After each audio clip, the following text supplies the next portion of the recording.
Hey everybody, and it's been a little while since I've done a live, but I was driving into work and a topic came to mind. And if you've been following the things I've been posting on the site, there's some things that are of significance.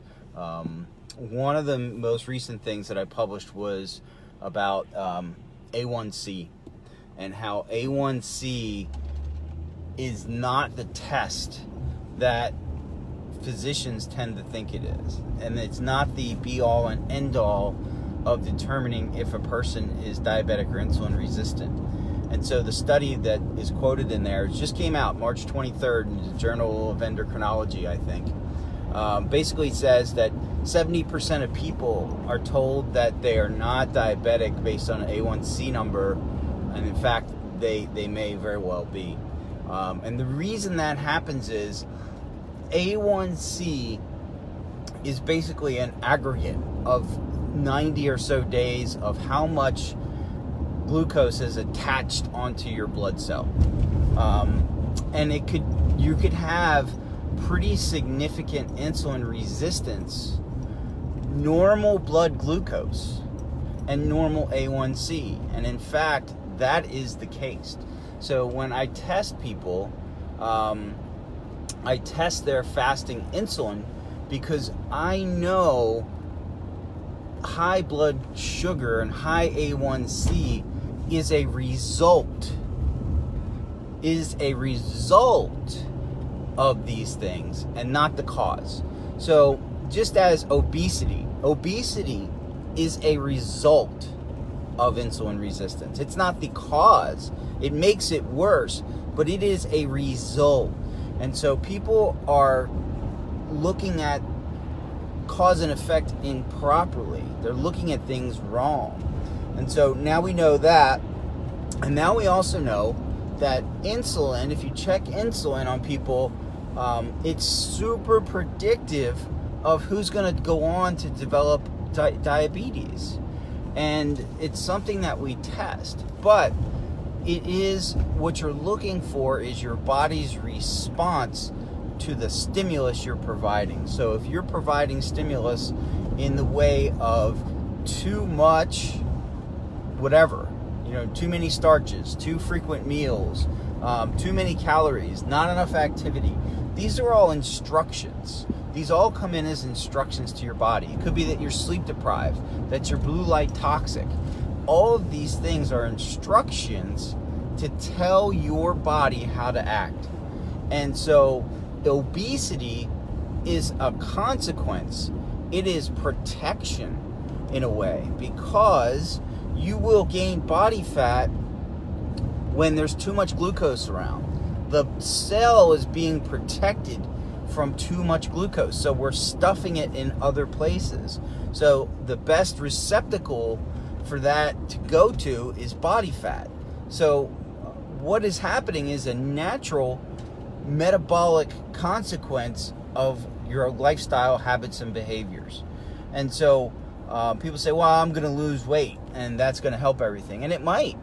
But if you don't address the underlying causes, the things I just rattled off, then you're going to continue to get the same result. And this is how people who appear relatively fit can have insulin resistance. It's because the metabolic consequences of the habits and behaviors are protective mechanisms to the inputs, the instructions that you're putting in. So if you're, like I said, if you're chronically sleep deprived, if you're blue light toxic, if you live in a 70-degree bubble, if you're eating too many meals with too many simple carbohydrates or too many starches too often, or you're eating 6, 7, 8 times a day, these are the things that are instructions to tell your body what to do next. And so that's where we wind up where we are, with 1 in 3 Americans having insulin resistance. And unfortunately, in medicine, they are treating the wrong thing, the wrong target, which is glucose.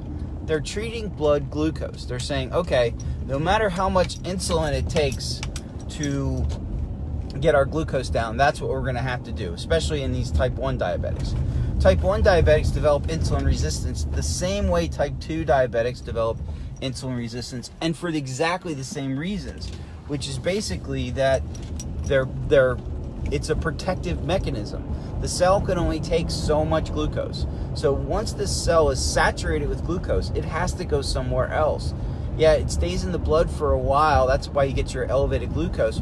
But then the body is going to try to protect itself and pack that away. And that's how you develop all of these other metabolic issues. So we're treating the wrong thing, which is glucose, when we really need to be looking at insulin levels.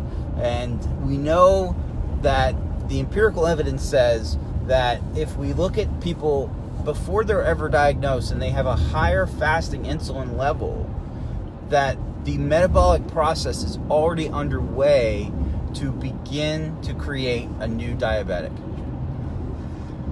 And this is what frustrates me the most, because if you think about it, it makes perfect sense.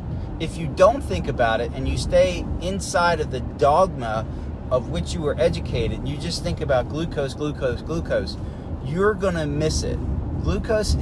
High blood glucose is a result. High A1C is a result. Obesity is a result, but they are not the causes. And so you're treating the wrong things over and over again. And as a result, a person gets sicker, gains more body fat, gets heart disease, gets cancer, gets amputations, gets diabetic retinopathy, kidney failure, because you're treating the wrong darn thing. You're doing the wrong thing. And so I'm waiting for somebody, and now people are, but I'm waiting for somebody to pop their head up and say, we're in the wrong forest. You know, we've been great at trying to manage this program. It's a Stephen Covey analogy. And so there's leaders and managers. Managers, if the objective is to, cut a path through the forest, and the manager goes, okay, this is how we do it. We get our workers in order, boom, boom, boom, boom, boom, and we do this. And then they realize, the leader pops their head up and goes, we're in the wrong forest. We're making great results at accomplishing nothing that is congruent with the objectives, which is to get people healthy. And so we're giving the wrong advice to people, and as a result, they're getting sicker. And so this is why it's so important for people to understand the distinction. And I know it gets like sciencey a little bit, and it gets like, because I nerd out on these things, and I'm trying to take relatively complex ideas and make them distilled down as simple as possible so that people grasp it. But the issue that we're treating, the issue that I treat, is insulin resistance. It's not high blood sugar. And if we focus on that and we see that get fixed, then the other two things, the A1C and the blood glucose, they fix themselves. Their body is amazing at healing. You just have to get the obstacles out of the way. And so we're self-healing and self-regulating. We give ourselves instructions multiple times a day through all of our habits and behaviors, but we have to give the right instructions. If we give the wrong instructions continuously, you're not going to arrive at the destination that you want to arrive at. And that's where we are right now. This is where we are at an epic level. We're giving the wrong instructions, and I listen to people who quote themselves as experts be utterly and completely wrong. Just so wrong, and it's a stage of incompetence. They don't even know all the things that they don't know. And when you look at enough people, and you've done screenings on hundreds of people, you see patterns develop. But if you don't do those screenings and you don't have these patterns to look at, then you can continue with a false assumption that you know something that you actually don't know. So, there's the people on Instagram and Facebook, and they have hundreds of thousands of followers, and they're saying these things, that are wrong. and so, do you argue with them? No. What's the point? Because, they don't know enough to realize that they're giving bad advice.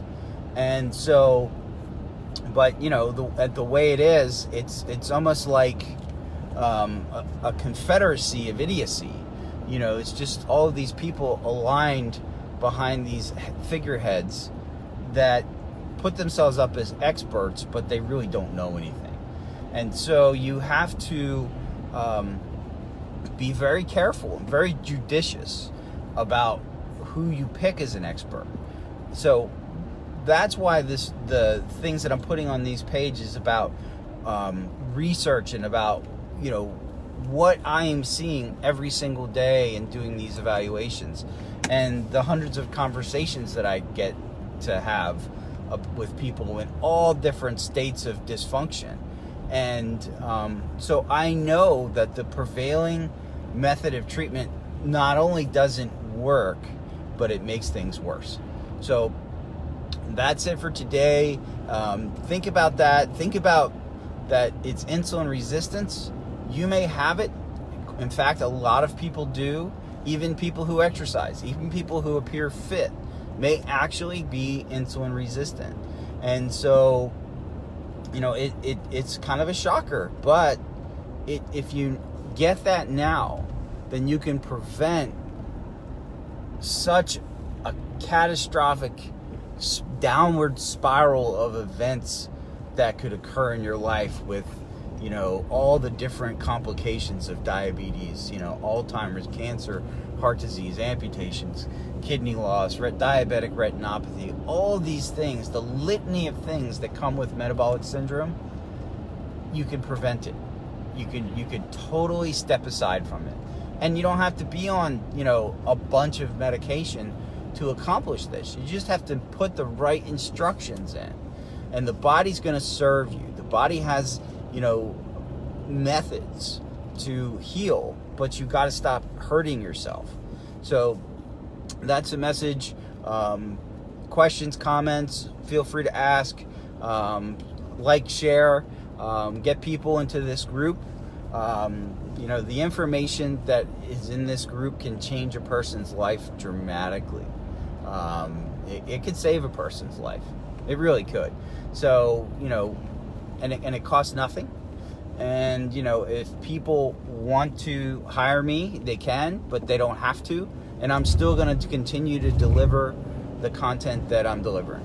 So that's it. Have a good day. Enjoy. Peace out. Bye.